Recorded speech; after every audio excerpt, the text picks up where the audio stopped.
Alright, what's up guys? This is going to be a little video on Axis and Allies D-Day. I have another video that basically gives a review of the game, and you might want to check it out. Basically I teach you the basics of how to play, but not every detail, but I give a good review. It's a good beginner game if you're trying to get into Axis and Allies. D-Day is the game for you. It'll get you used to the units, and definitely want to get it first before any other Axis and Allies if you're just now starting to play Axis and Allies. So I got the board set up. Like I said in my other video, this game's about D-Day, when the Allies invaded France. So you got France right here.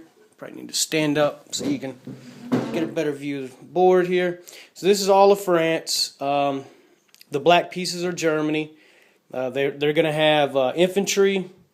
They have artillery, but the artillery also acts as AA guns against planes.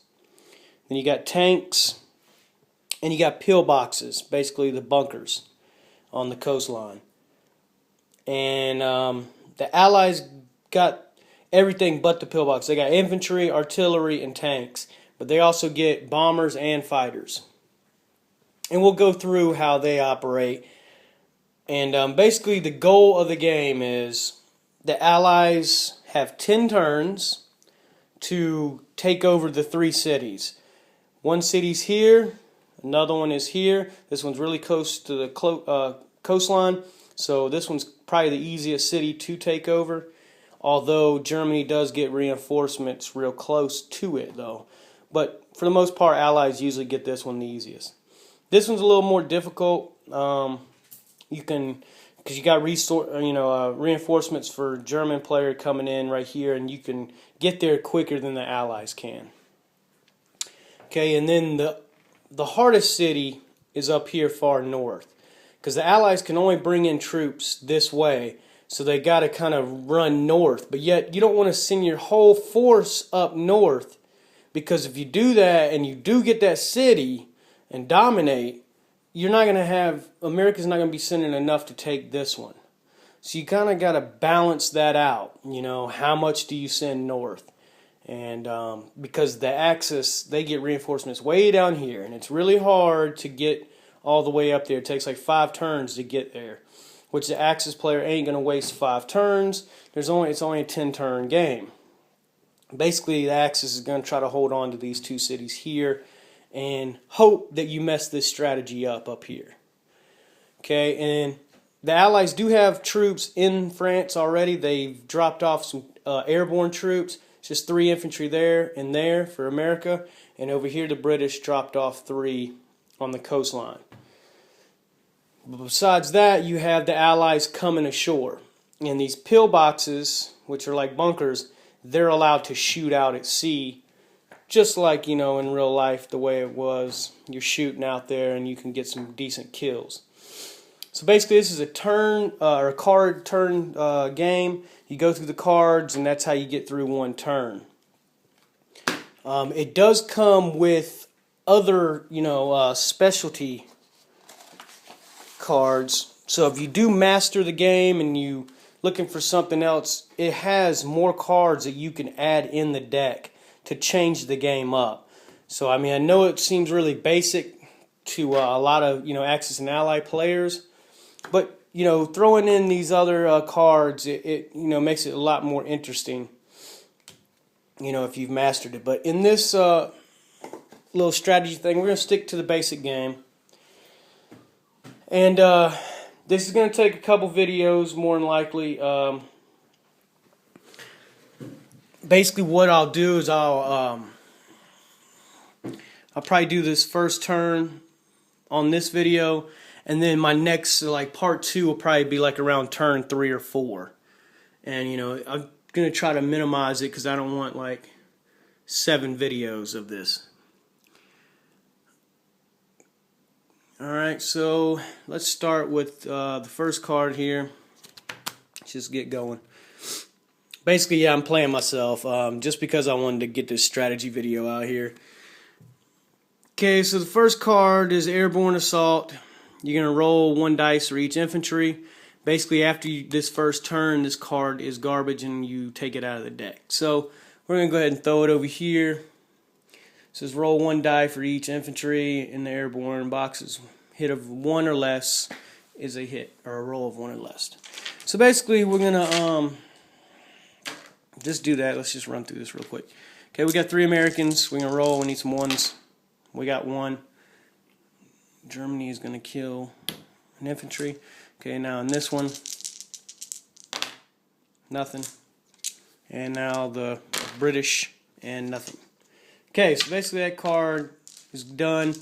Germany doesn't really get to attack back on that because it is like, you know, a surprise attack. It's airborne guys behind enemy lines. Now, I will be going, you know, over a lot of strategy things, what you should do and what you can do. So anyway, let's just keep going. Okay, the second card, Naval Bombardment.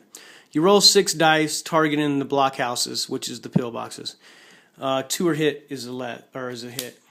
2 or less. So basically, the Allies gets to roll 6 dice, and 2 or less is a hit. We're trying to take out the pillboxes. So we got 2.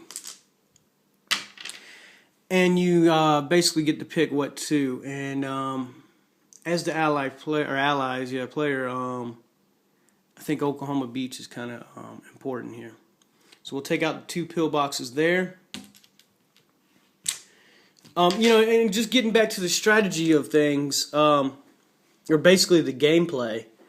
When you're locked up in a combat like this, where there's, you know, both enemies are in the same little area or little zone or country, whatever you want to call it, little zone, you cannot leave that area because you're engaged in combat. And when you do the combat, you can only do 1 round of attacking. So like a good strategy for Germany is to keep the Allies locked into combat. Yet you don't want to have a big battle here and then not have nothing behind it. But what you do want to do is you want to stall them. You know, like you want to stall them here. You want to stall them in this country. And then try to, you know, make it where he can't just go here. You want to lock him up in combat where he can't just go through the, you know, little zones really quick. Because all you're trying to do is to make it till turn 10. That's the goal of the game. So Germany, you just really want to slow them down. Okay, and then the planes will come in effect. And all right, here we go. I'm going to get to that right now. Third card, you place your fighters. Okay, this is for the Allies. Only Allies gets planes in this game. So basically, what the fighters do is they're on patrol. So basically, anytime you can put them in a zone. Basically, if I put a fighter right here in this zone, nothing happens. But on the ally or Axis's turn, if I move into that with both of these guys, he gets a chance to roll against each unit that moves in there. So he would get to roll twice, but you need to do it one at a time because, all right, and you know you hit on a 1 or less. So basically, all these fighters do is you're trying to restrict the Axis's movement. So basically, going there is a good strategy. Same with here. So as the British, we're going to do that. We're going to put 2 in each, so we'll get 2 dice. Americans, you know, it's basically where do you want to restrict movement, you know? So we'll try to slow down these 2 infantry, even though it's not that important. I would normally do this tank, but that tank isn't that important. What we'll do is we'll put 1 there. And yeah, we'll put the second 1 there. Now basically what I'm doing is I'm slowing down all of this. All these guys, if they want to move to the coast to try to stop the Allies at the coast, they were going to have to, the quickest way is through this zone, and I'll get to roll against every one of them and possibly kill them. Okay, so that's what you're doing. You're just trying to restrict movement and slow down the Axis player from moving pieces to the front line. So it is an advantage for the Allies to have that, big time. Okay, the 4th card, Well, I'm running out of time on this first video. Okay, so that's part 1. Check out part 2. Subscribe, like the video. Appreciate it.